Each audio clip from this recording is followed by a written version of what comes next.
प्रधानमंत्री यशस्वी scholarship scheme, जहाँ पे बच्चों को मिल सकता है 75,000 से 1,25,000 तक का स्कॉलरशिप।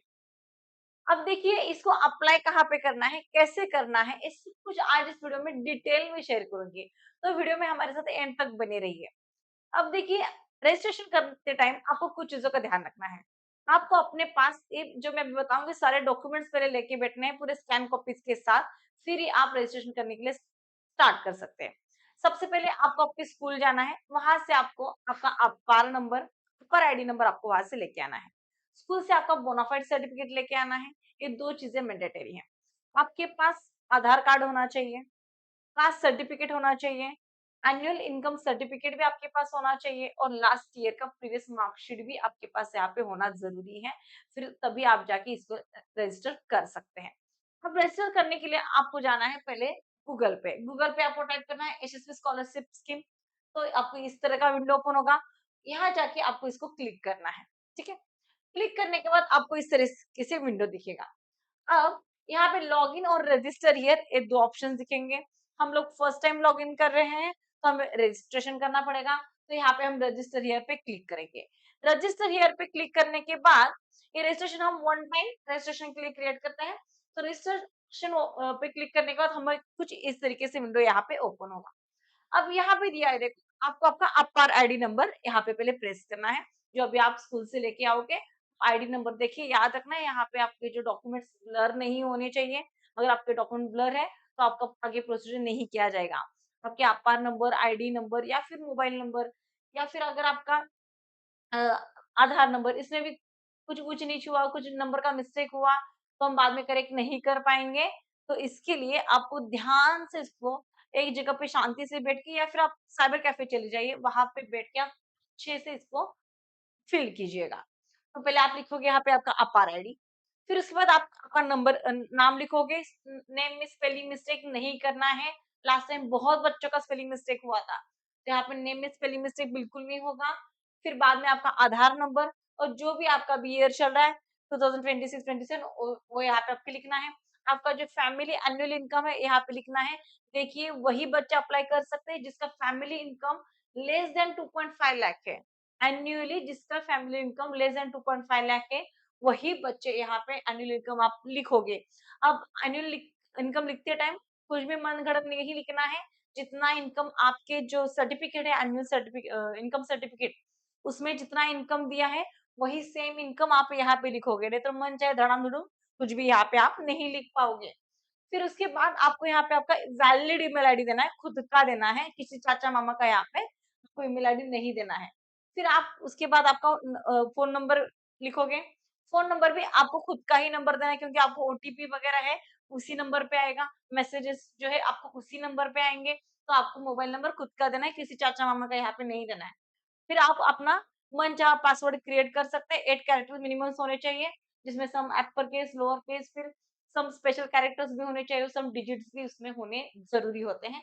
इस तरीके से आप यहाँ पे पासवर्ड डाल सकते हैं। फिर उसके बाद सेम पासवर्ड आप यहाँ पे रिपीट करके कन्फर्म पासवर्ड कर लीजिएगा और यहाँ पे रजिस्टर पे क्लिक करोगे। रजिस्टर पे क्लिक करने के बाद आपको आपका आईडी मिलेगा, कैंडिडेट आईडी मिलेगा। देखो यहाँ पे रजिस्टर पे आप क्लिक करोगे तो आप उसके बाद आपका लॉगिन आईडी क्रिएट हो जाएगा और आपको आईडी मिलेगा। आईडी मिलने के बाद आप फिर से बैक जाओगे तो आपको फिर से अपना इस तरीके से विंडो दिखेगा। यहाँ पे विंडो है, अभी आपने क्या किया वन टाइम रजिस्ट्रेशन किया था, तो जो आपको आईडी क्रिएट हुआ था, वही कैंडिडेट आईडी आप यहाँ पे लिखोगे। देखिए अभी जो हमने आईडी क्रिएट किया था, वही आप यहाँ पे आईडी लिखोगे और जो पासवर्ड आपने अपना मन का डाला था बराबर ना अभी हमने पासवर्ड डाला तो वही पासवर्ड आप यहाँ पे डालोगे एंड देन यहाँ पे लॉगिन पे आपको क्लिक करना है, ठीक है? यहाँ तक हो गया। फिर लॉगिन पे क्लिक करने के बाद आपको कुछ इस तरीके से विंडो दिखाई देगा। यहाँ पे पहले आएगा आपका पर्सनल डिटेल, ये थोड़ा-सा आपको ब्लर दिख सकता है क्योंकि स्क्रीन काफ़ी बड़ा है, लेकिन मैं आपको स्टेप बाय स्टेप एक्सप्लेन करूँगी, ध्यान से सुन लीजिएगा। पहले यहाँ पे आएगा पर्सनल डिटेल्स, फिर उसके बाद आता है आपका फैमिली इनकम, फिर इंस्टीट्यूट डिटेल्स, फिर एजुकेशन डिटेल्स, बैंक डिटेल्स सब कुछ आपको इसमें लिखना है। पहले पेज पे देखिए, यहाँ पे आपका आएगा कैंडिडेट आईडी, जो अभी आपने रजिस्टर किया था, बराबर ना? वो कैंडिडेट आईडी आपको यहाँ पे पहले लिखना है।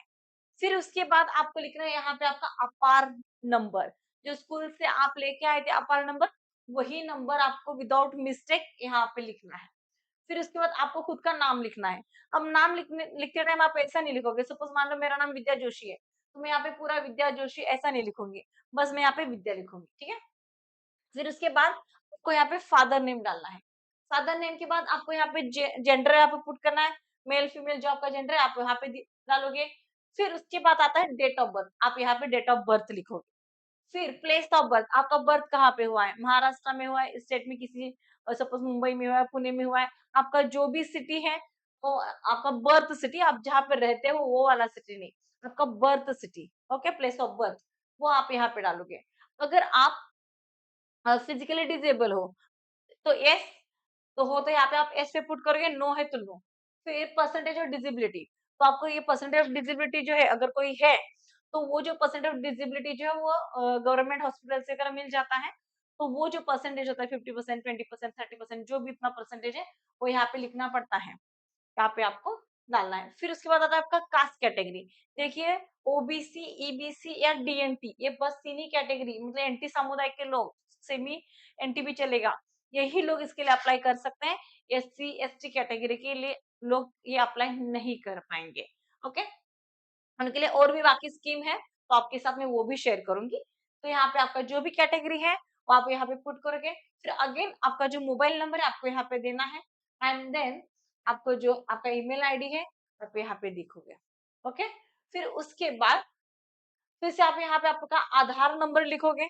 आधार नंबर के बाद आपका पर्सनल डिटेल्स, यहाँ पे आपका एड्रेस आएगा, आपका फिर से नेम, स्टेट, जो भी महाराष्ट्र, बिहार, जो भी आपका स्टेट है, ये पूरे ऑल ओवर इंडिया के लिए स्कीम है, तो आपका जो भी स्टेट है, आपका स्टेट, डिस्ट्रिक्ट, सिटी और उसका पिन कोड आप यहाँ पे लिखोगे। फिर अगेन यहाँ पे आपका ये होगा आपका परमानेंट एड्रेस, इस ब्लॉक में आएगा करंट एड्रेस। करंट एड्रेस जो है आप अभी जिस सिटी में रहते हैं, अभी कौन से स्टेट में रहते हैं, उसका एड्रेस, उसका डिस्ट्रिक्ट, सिटी और उसका पिन कोड यहाँ पे देना है। फिर उसके बाद आपको यहाँ पे सेव बटन पे क्लिक करके नेक्स्ट बटन पे जाना है। जैसे ही आप नेक्स्ट पेज पे जाओगे तो आपको कुछ इस तरीके से विंडो दिखेगा, जहाँ पे आपका इनकम, फैमिली इनकम डिटेल्स दिखेंगे। अब यहाँ पे दिखेंगे आपके फर्स्ट फादर ग्रेडियन, पापा का आपका नाम लिखना है, जो भी आपके पापा का नाम है। फिर उसके बाद पापा का मोबाइल नंबर लिखना है यहाँ पे। फिर उसके बाद पापा का ये क्या है, ऑक्यूपेशन क्या है, एम्प्लॉयड है, कहाँ पे है, गवर्नमेंट में जॉब करते हैं, जो भी आपके पापा का ऑक्यूपेशन होगा वो यहाँ पे लिखोगे।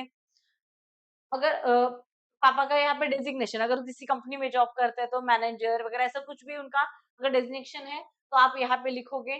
फिर फादर का एनुअल फैमिली इनकम, यहाँ पे आप फादर का यहाँ पे इनकम आपको लिखना है। सेम मदर के लिए भी आप लिखोगे, मम्मी का नाम लिखना है, सेम मम्मी का कॉन्टेक्ट नंबर आपको पुट करना है, मम्मी का ऑक्यूपेशन, अगर मम्मी तुम्हारी वर्किंग है तो आप वहाँ पे अपनी मदर का ऑक्यूपेशन दे सकते हैं। फिर मदर का डेजिग्नेशन, वही जैसे मम्मी अगर किसी कंपनी में कहीं पे जॉब करती हैं तो आप वहाँ पे उसका रेजिग्नेशन दे सकते हैं। फिर अगर यहाँ पे मम्मी वर्किंग नहीं तो नन करके लिख देना। अगर मदर का यहाँ पे सेम एनुअल इनकम, अगर एनुअल इनकम नहीं है तो यहाँ पे नन करके आएगा, ठीक है। इस तरीके से आपको फैमिली इनकम का ब्लॉक कंप्लीट करना है। फिर उसके बाद फिर से आप यहाँ पे जाओगे नेक्स्ट पे, ओके, ध्यान से आपको ये सारे फिल करने हैं। अगर आप प्रीवियस पे जाओगे तो पहले वाला पेज ओपन होगा, आपको डायरेक्ट नेक्स्ट पे जंप नहीं करना है, पहले आप करोगे सेव करोगे, देन उसके बाद आप नेक्स्ट पेज पे जाओगे। हर एक पेज आपको सेव करना जरूरी है, आप सेव नहीं किए बिना आगे चले जाओगे तो ये पूरा ब्लैंक हो जाएगा। We have to save first, then next. Save करने के बाद आपके इंस्टीट्यूट डिटेल्स, मतलब आप जिस स्कूल में पढ़ते हैं। देखो आप किसी भी स्कूल में पढ़ते हो तो आपका एक तो स्कूल गवर्नमेंट का होना चाहिए या फिर गवर्नमेंट एडेड स्कूल होना चाहिए, मतलब गवर्नमेंट की इसकी मान्यता होनी चाहिए स्कूल के लिए, ऐसे स्कूल में आप पढ़ना जरूरी है। तो यहाँ पे देखो, अगर आप डिग्री डिप्लोमा कर रहे हैं, मतलब 12th के बाद अगर आप डिग्री कर रहे हैं 10+2 के बाद, या फिर आप 10 के बाद डिप्लोमा वगैरह कुछ कर रहे हैं, तो आपको वहां पे ये मेंशन करना है। अगर कोर्स आपका डिप्लोमा है तो आपको डिप्लोमा, ये अगर देखिए डिप्लोमा और डिग्री के लिए है एक कोर्स, तो आपको यहाँ पे लिखना है। फिर मोड ऑफ एडमिशन आपने कैसे लिया था, ऑनलाइन एडमिशन लिया था, ऑफलाइन एडमिशन लिया था, जो भी आपका मोड ऑफ एडमिशन है वहां पे लिखना है। फिर कोर्स ऑफ ड्यूरेशन, अगर डिप्लोमा होता है तो 3 साल का होता है, डिग्री जो होती है वो 4 साल की होती है। तो जो भी आपका कोर्स का जो ईयर है ड्यूरेशन है वो आपको यहाँ पे पुट करना है। फिर डेट ऑफ एडमिशन, जिस दिन आपने उस स्कूल में, उस कॉलेज में डिग्री के लिए 10th के बाद जिस कॉलेज में जिस दिन पे एडमिशन लिया था, वो वाला डेट ऑफ एडमिशन आपके यहाँ पे लिखना है। अगर मेरा अभी 1 जून को था तो मैं यहाँ पे लिखूंगी 1/6/2026। ठीक है, इस तरीके से आपको ये फिल करना है। फिर नेक्स्ट उसके बाद आपका आएगा, please refer to the AICTE ID for the institute. आपको ये आईडी जो है उस स्कूल से ही मांग के लाना पड़ेगा। यहाँ पे इंस्टीट्यूट के डिटेल्स दे रहे हैं हम, इंस्टीट्यूट का नेम, इंस्टीट्यूट का एड्रेस, AICTE इंस्टीट्यूट आईडी जो है उस स्कूल के पास होता है। आप स्कूल के पास जाइए, उनके पास से ये आईडी लेके आइए। एक गवर्नमेंट एडेड स्कूल के पास होता है, गवर्नमेंट ने प्रोवाइड की हुई आईडी होती है तो वो लोग दे देते हैं। वो आईडी देने के बाद आपको आपका स्कूल का नाम, स्कूल का प्रॉपर एड्रेस, स्कूल कौन से स्टेट में है, कौन से सिटी में है, कौन से डिस्ट्रिक्ट में है, वो कुछ आपको यहाँ पे लिखना है। और टाइप ऑफ इंस्टीट्यूट, मतलब आपका स्कूल गवर्नमेंट एडेड है तो गवर्नमेंट एडेड मतलब सरकार मान्यता है जिस स्कूल के लिए, तो आप यहाँ पे लिखो गवर्नमेंट एडेड। गवर्नमेंट का है तो आप गवर्नमेंट यहाँ पे लिख दीजिए, जिस टाइप का आपका स्कूल है you have to mention here. Next course of name, आप किस कोर्स के लिए हैं। अगर आप डिप्लोमा के लिए हैं तो आप कौन सा भी इंजीनियरिंग कर रहे हैं, कंप्यूटर इंजीनियरिंग कर रहे हैं, सिविल कर रहे हैं, कुछ भी कर रहे हैं, आपका जो भी course you have to mention here. फिर आपकी जो यूनिवर्सिटी है, कौन सी यूनिवर्सिटी में वो आपका कॉलेज बिलोंग करता है, शिवाजी यूनिवर्सिटी है, मुंबई यूनिवर्सिटी है, जो भी आपकी यूनिवर्सिटी है, एपीजे अब्दुल कलाम यूनिवर्सिटी है, जो भी आपकी यूनिवर्सिटी है आपको यहाँ पे इधर पुट करना है। फिर इंस्टीट्यूट ऑफ वेबसाइट, आपके स्कूल का वेबसाइट जैसे www डॉट जो भी आपका वेबसाइट रहेगा आपको यहाँ पे मेंशन करना है। ओके, फिर उसके बाद इंस्टीट्यूट के डिटेल्स। अब यहाँ पे प्रिंसिपल के भी आपको डिटेल्स देने पड़ेंगे। प्रिंसिपल का नाम या जो डायरेक्टर है प्रिंसिपल आपके स्कूल के उनका नाम दे दो। फिर उनका ईमेल आईडी यहाँ पे देना है और यहाँ पे प्रिंसिपल और डायरेक्टर का कॉन्टैक्ट नंबर भी देना जरूरी है, देखो ये मस्ट है। फिर उसके बाद आप फिर से सेव करके नेक्स्ट पेज पे जाएंगे। अब यहाँ पे देखा है, all selected candidate under the scheme will be the receive 50,000 per annum for the and degree 30,000 per annum for diploma student, this should be only for the academic purpose as mentioned in the scheme guideline. ये वाला जो part है ये diploma और degree के लिए बच्चों के लिए, अगर डिप्लोमा के लिए है उनको मिलेगा 50,000 और डिग्री के लिए मिलेगा 30,000। उसके बाद अगर डिप्लोमा डिग्री के लिए है तो ट्यूशन फी आपका ईयरली कितना है ये भी आपको स्कूल से मिल जाता है, आपको यहाँ पे मेंशन करना है। फिर उसके बाद आपके फर्स्ट सेमेस्टर का फीस कितना है, सेकंड सेमेस्टर का फीस कितना है और ईयरली आपको टोटल कितना फीस है, you have to mention year. And again आपको फिर से पेज को सेव करना है एंड देन नेक्स्ट बटन पे क्लिक करना है। फिर उसके बाद आपको आपके एजुकेशन डिटेल्स देने हैं। ये देखो हायर सेकेंडरी स्कूल के लिए अगर 10+2 के लिए 12th में आप पढ़ते हो या फिर आप डिप्लोमा के लिए हो, देखिए 10th स्टैंडर्ड के बच्चे ए वाला मतलब 9th 10th के जो बच्चे हैं वो ए वाला ब्लॉक फिल नहीं करेंगे, ए वाला बस 12th और डिग्री के लिए बच्चे ये वाला ब्लॉक फिल करेंगे। अब देखो और हायर सेकेंडरी स्कूल के लिए आपको ये लिखना है, अगर आप डिग्री के लिए हो तो आपका name of school higher secondary school है 12th के लिए, तो आप यहाँ पे आपका स्कूल का नाम लिखोगे, कॉलेज का नाम जो है उसका एड्रेस, फिर स्टेट जो स्टेट उसको सिलेक्ट करोगे, डिस्ट्रिक्ट, सिटी, पिन कोड, आपको last year previous academic year में कितने परसेंटेज आए थे, टोटल मार्क्स कितने हैं, परसेंटेज कितने हैं, ये सब कुछ आपको उसके डिटेल में लिखना है और डेट ऑफ पासिंग, आपने क्लास 12 कब पास किया है। फिर other board state state board में हो बोर्ड नेम आपका लिखना है, अगर आप सीबीएसई में थे, आईसीएसई में, जो भी आपका बोर्ड आपको यहाँ पे पुट करना है। फिर उसके बाद इसके अलावा कुछ दूसरा बोर्ड है तो वो भी आपको यहाँ पे लिखना है। फिर नेक्स्ट रजिस्ट्रेशन नंबर जो आपको मिला था वो रजिस्ट्रेशन नंबर करके जो आपका 12th का जो रजिस्ट्रेशन नंबर होता है वो और रोल नंबर यहाँ पे आपको लिखना है। सिमिलरली यहाँ पे हर सब्जेक्ट को कौन से सब्जेक्ट थे, मार्क्स आपको कितने मिले, मतलब जैसे कि मान लो फिजिक्स है, फिजिक्स को आपको सपोज 100 आउट ऑफ मिले थे 75, तो आपको लिखना है मैक्सिमम मार्क्स 70 100, यहाँ पे लिखोगे 75। ऐसे सारे के सारे सब्जेक्ट आपको यहाँ पे एंटर करने हैं और ईच सब्जेक्ट को आपको आउट ऑफ कितने मार्क्स मिले ये सब कुछ आपको यहाँ पे मेंशन करना ही है। फिर उसके बाद सेम ये सेकेंडरी और डिप्लोमा के लिए आप इतना लिखोगे, मतलब 12th और डिप्लोमा के लिए। फिर उसके बाद 12th के बाद सॉरी, फिर उसके बाद same education details senior secondary मतलब क्लास 10th के लिए आएगा, क्लास 10th के लिए आपका 10th का बोर्ड कौन सा था, कौन सा स्कूल है, फिर स्कूल नेम आपको एंटर करना है, स्कूल का एड्रेस एंटर करना है, स्टेट, आपका स्कूल जिस स्टेट में है उसका स्टेट लिखो, डिस्ट्रिक्ट लिखो, city, pin code as usual लिखना है।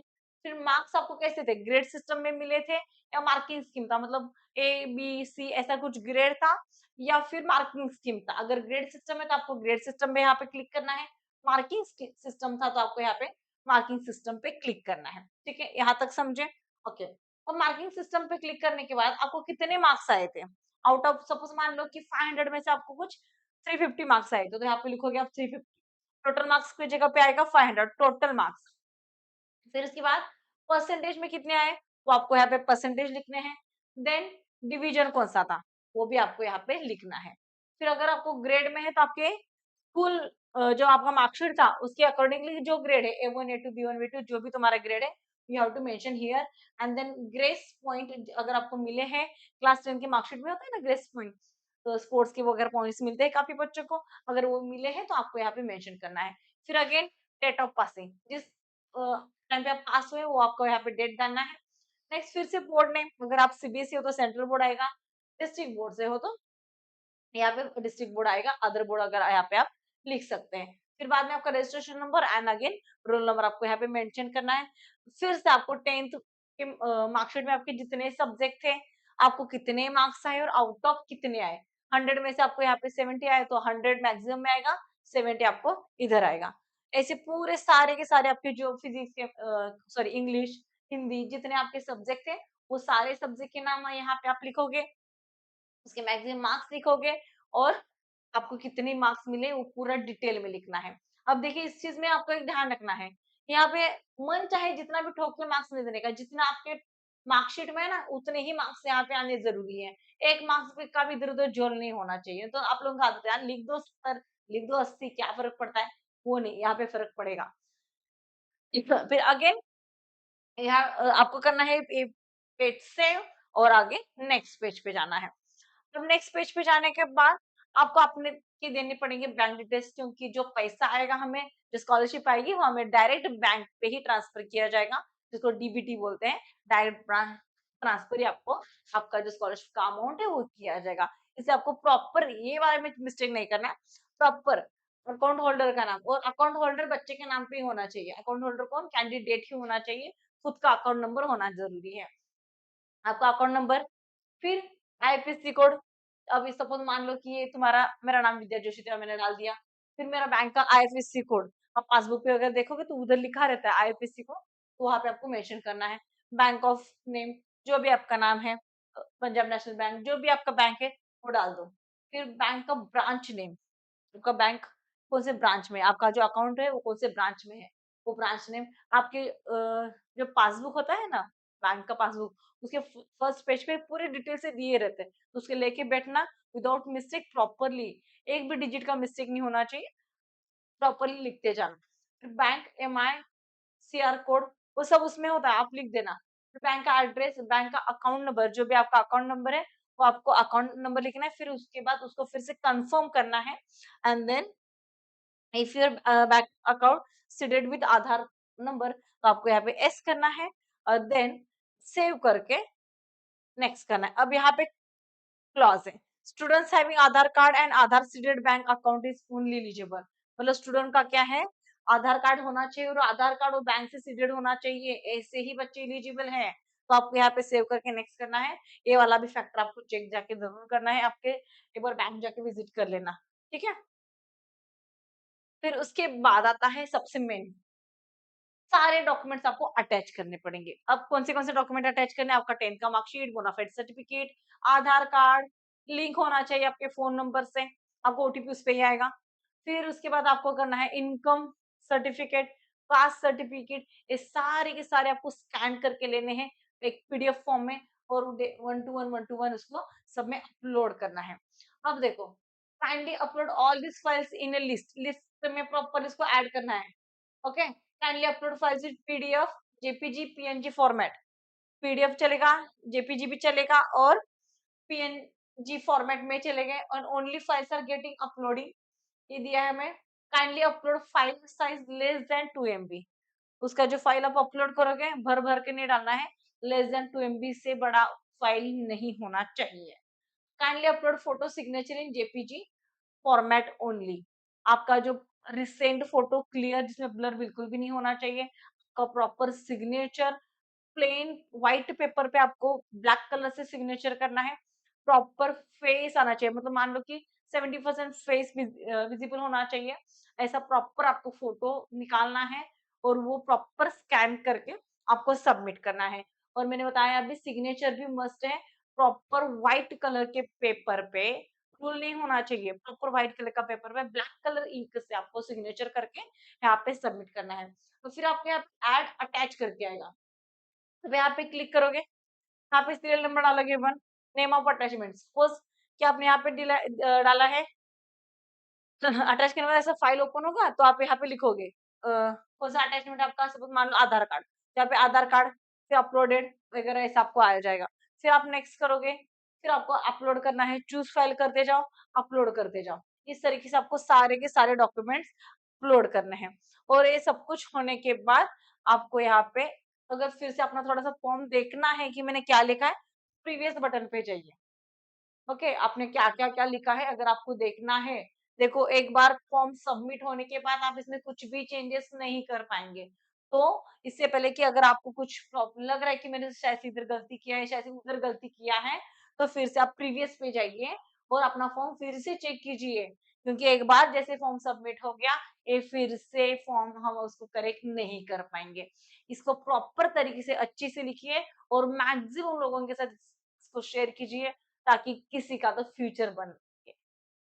आई होप कि ये फॉर्म कैसे बना है आपको अच्छे से समझ में आएगा, तो वीडियो को लाइक करना ना भूलें और अपने दोस्तों के साथ शेयर करना ना भूलें और चैनल को सब्सक्राइब करना ना भूलें।